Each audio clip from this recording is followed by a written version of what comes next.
Let's take a look at the way that you use ChatGPT to summarize text.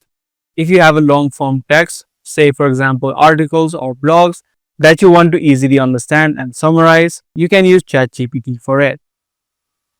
So for example, you can give a simple prompt which says, give me a summary of this article in points and make sure to list down important sections. If you give in simple prompts like this, it would be easier for both you as well as ChatGPT to list down and understand the topic. So once you add in this prompt, you can now add in whatever text you want to summarize, whether it be articles or some long paragraphs. Just add in your topic and it will give you the summary along with the important sections that you need to know or should not miss out in this particular article.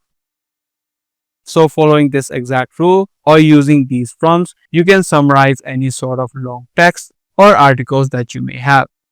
So that's all there is in using ChatGPT to summarize text. If this video was helpful to you, be sure to subscribe, share, and also give this video a thumbs up. That's going to be all for today. I'll see you guys in the next video.